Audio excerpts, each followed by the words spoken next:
people like me.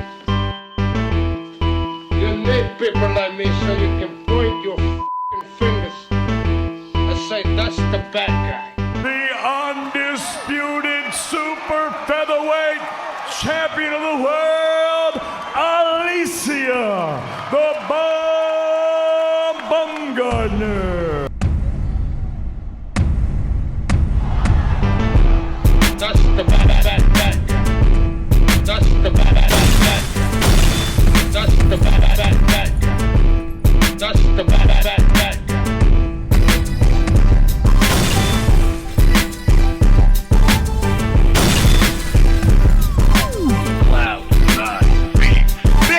Welcome to the motherfucking relay. We're covering today's top boxing news. Okay, we'll start with this. Post-fight, after her mandated title defense against Delphine Persoon, Alicia Baumgardner, who still is the undisputed super featherweight champion, took to her social media to announce her free agency. I really don't know how that works because this past weekend's fight was not promoted by Matchroom, so how could it have been a part of her Matchroom contract? How could it have counted towards it when it was someone else at the helm of promotion? I'm not sure, but according to Alicia, she is a free agent now.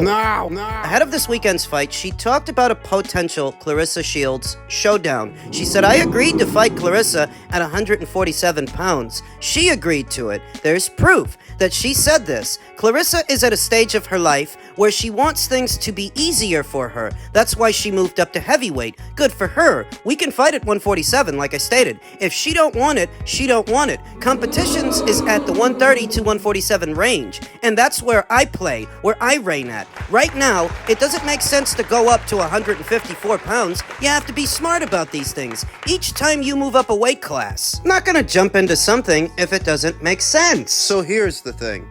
Alicia Baumgardner quite openly has been pursuing this fight, but as far as it making sense, it never made sense. Clarissa is a fighter who debuted as a super middleweight, that's 168, where Alicia campaigns at 130. How could it make sense for two fighters so far apart in weight to face each other? They're so far apart that there is no middle ground. And Clarissa's last fight was up there at light heavyweight. Technically, heavyweight. For a heavyweight title, so do you think she can get down to 147? Hell. Do you think she can get down to 154? I don't think so. If they made this thing and Clarissa won, she don't deserve no credit. Even if Alicia is the one calling for it, Clarissa wouldn't deserve any credit for fighting a woman that much smaller than she is. All it speaks to is how empty and how barren her own divisions are. There's no one to fight, that you'd have to look to a super featherweight? That's ridiculous. The boxing scribes, the journos, don't have the gumption, the gall, to say it out loud, for fear that they might incur Clarissa's wrath. But I don't care about Clarissa,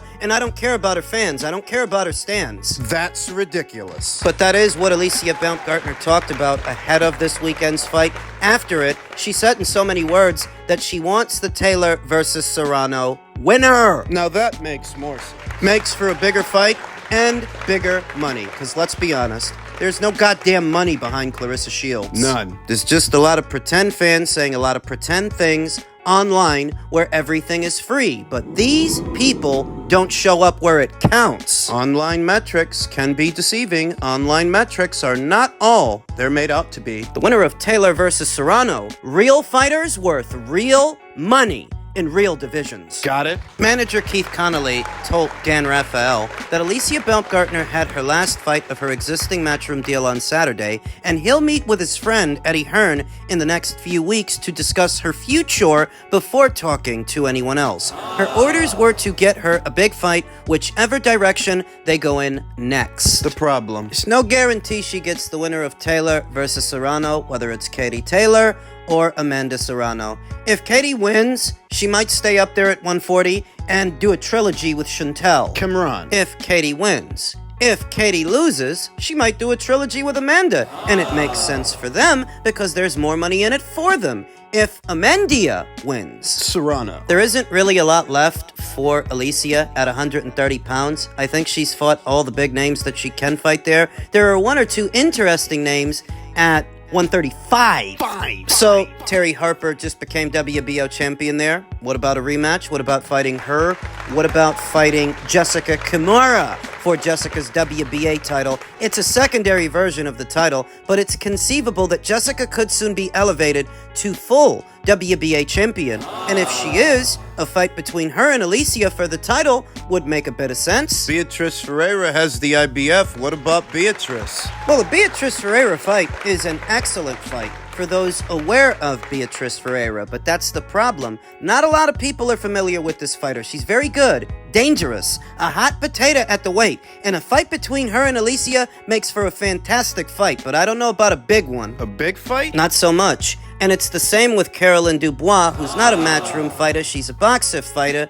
That'd be an interesting fight too. Interesting, though not that big. And Alicia wants big fights with big names. The two biggest names anywhere at or around these weights, Katie Taylor and Amanda Serrano. Is Alicia Baumgardner even on their radar? Because they're on hers. Never heard either Katie Taylor or Amanda Serrano entertain an Alicia Baumgardner fight. It's never really been that much of a discussion. I've seen Alicia express an interest in doing those fights, but I've not seen that interest reciprocated. How will she utilize her newfound free agency? Where will she go? Will she stay with Matchroom? Maybe Most Valuable Promotions? Wouldn't make sense to go anywhere else. Wouldn't make sense to try to go to Golden Boy. It wouldn't make a lot of sense to go to Top Rank. The biggest fight you could have at Top Rank is a rematch with Michaela, but that would have to be at 147. Where Michaela holds the title, because Michaela's not coming down. Questions that need answers. What will Alicia do next? Where will she go? Who's she gonna fight?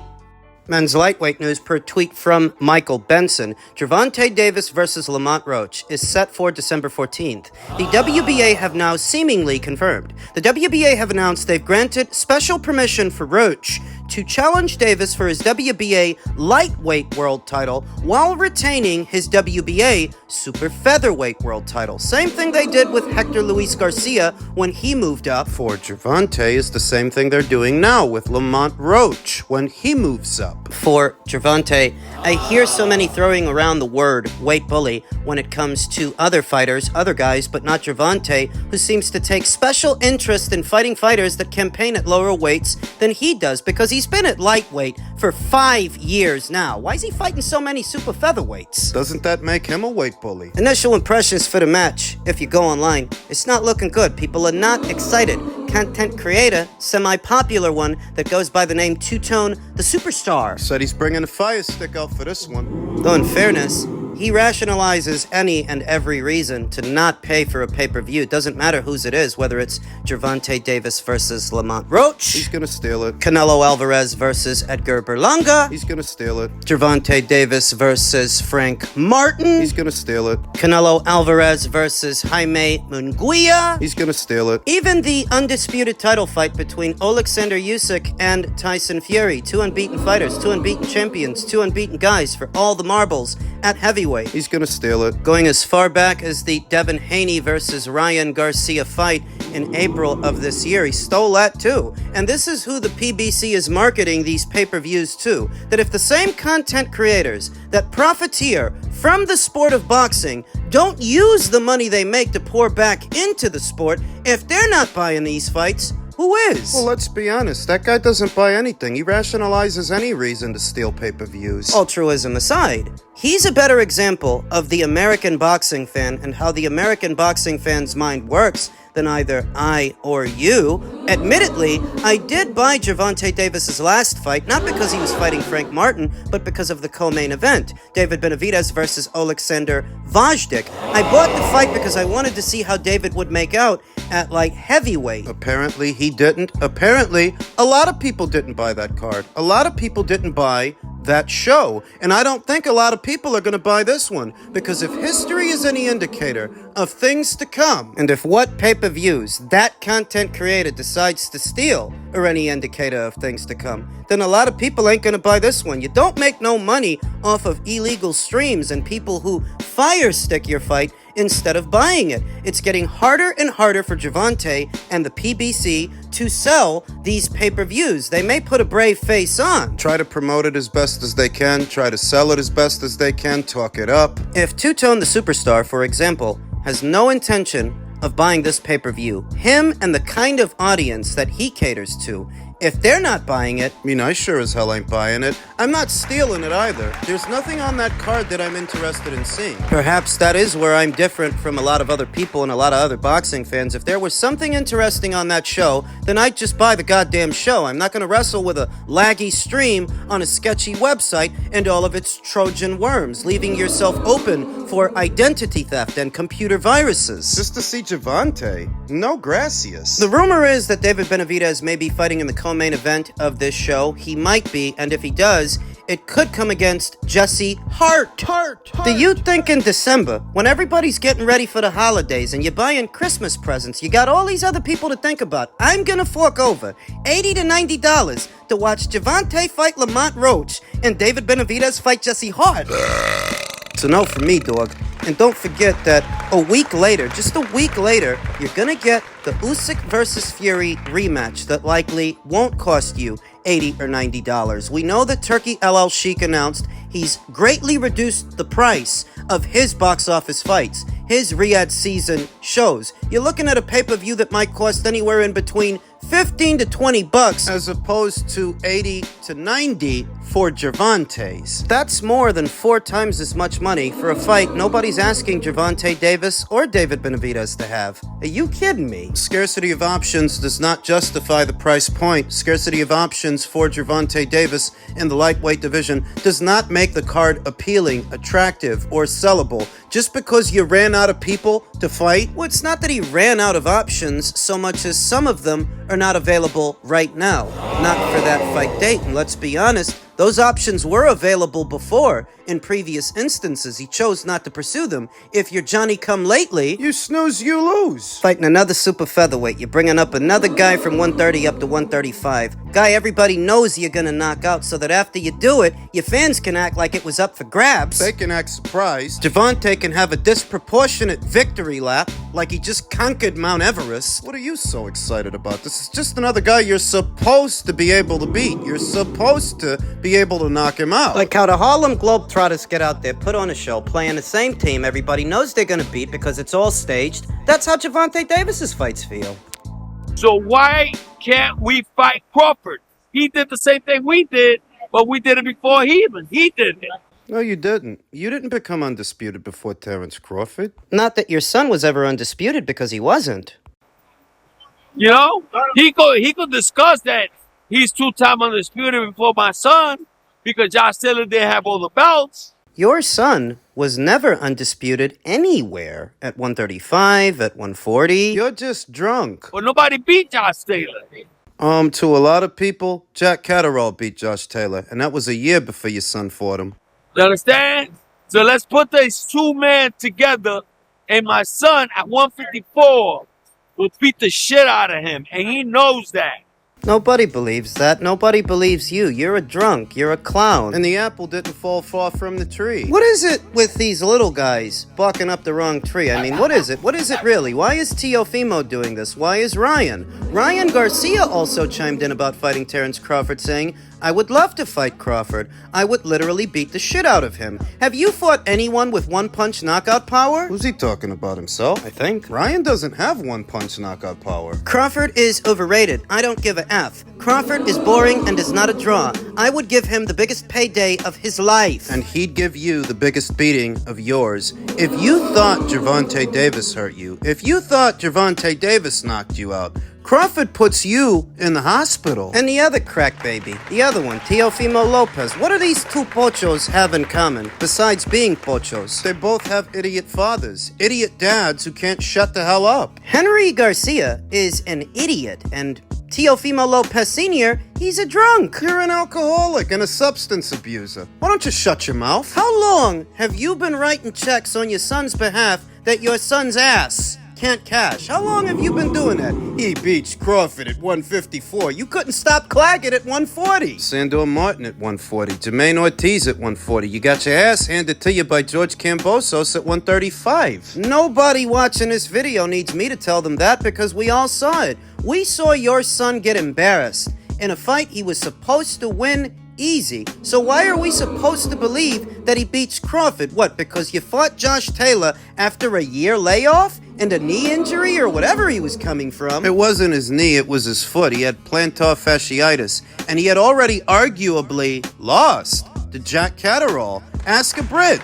Ask anybody who saw that fight. Most people will tell you Jack should have won. Jack got robbed. Everybody knows that, and that happened a year before your son fought him. But make the fight. I would love to see it. If you're serious about having it, you said 154. Call Bob. Have Bob call Turkey and set it up. Terence isn't otherwise preoccupied with anything. Your son would be the ideal tune-up fight for Terence Crawford. Him or Ryan Garcia, because you're two frauds. I'm not the content creator that's going to kiss up for access. I'm not the content creator that's going to kiss your ass. I'm going to say what the media won't say, that you're two frauds. You're piping up to Terence Crawford because you know it's not likely that you fight him. That's why you're taking these liberties with his name, because you know he's got bigger fish to fry and better things to do. But I wouldn't mind it one bit if he took the time out to kick the crap out of you and you. The Joe No Sabo kids, the two little piggies that are piping up to the big bad wolf. Who do you actually think believes you, besides a few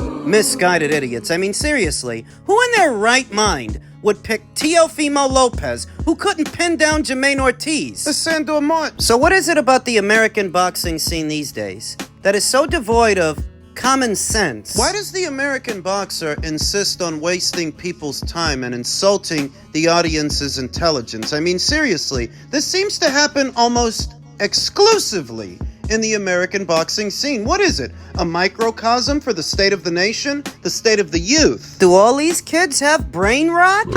Ryan, the only halfway decent fighter you ever beat in your entire pro boxing career, you beat while on Osterin. You beat while on banned substances. And Teofimo, you say Crawford's overrated? No, you're overrated. You fought an injured Vasyl Lomachenko and an inactive Josh Taylor. You pretend you were undisputed when you weren't. And even if I gave you that, even if I pretended you were undisputed at lightweight, you know who was undisputed before you? Terence Crawford.